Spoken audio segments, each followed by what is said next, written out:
Découvrez quand vous toucherez enfin la revalorisation de votre pension d'invalidité. La revalorisation de la pension d'invalidité est un sujet crucial pour de nombreux bénéficiaires en France. Pourtant, cette année, une série de retards a suscité des interrogations et des inquiétudes parmi les personnes concernées. Pourquoi ce report inattendu?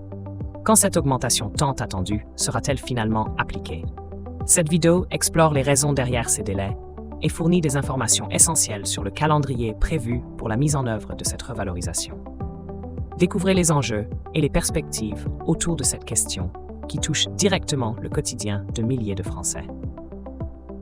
Revalorisation des prestations sociales et pensions d'invalidité. Le 1er avril dernier, plusieurs prestations sociales et familiales ont été revalorisées de 4,6%, y compris la pension d'invalidité. Cependant, contrairement aux autres prestations, les bénéficiaires de la pension d'invalidité n'ont pas reçu cette augmentation en mai comme prévu. La raison de ce retard, selon le gouvernement, est un bug informatique qui a empêché la mise en œuvre de cette revalorisation. La Caisse nationale de l'assurance maladie, CNAM, a reconnu le problème, expliquant qu'il s'agissait d'une contrainte technique difficile à résoudre rapidement. Malgré les efforts déployés pour trouver une solution, la revalorisation ne sera effective qu'au début du mois d'août, avec un effet rétroactif au 1er avril. Cette situation rappelle un précédent en 2020, où une augmentation similaire avait été retardée jusqu'en septembre.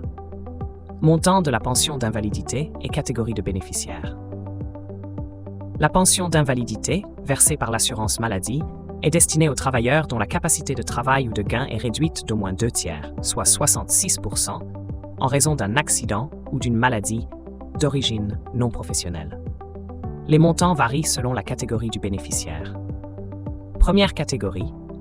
Pour ceux capables d'exercer une activité rémunérée, la pension se situe entre 328 € et 7 centimes et 1159 € et 20 centimes par mois. Deuxième catégorie. Pour ceux incapables d'exercer une profession quelconque, la pension peut atteindre jusqu'à 1932 € mensuels. Troisième catégorie. Pour les personnes incapables de travailler et nécessitant l'assistance d'une tierce personne pour les actes ordinaires de la vie, le montant varie de 328 € à 3198 € par mois.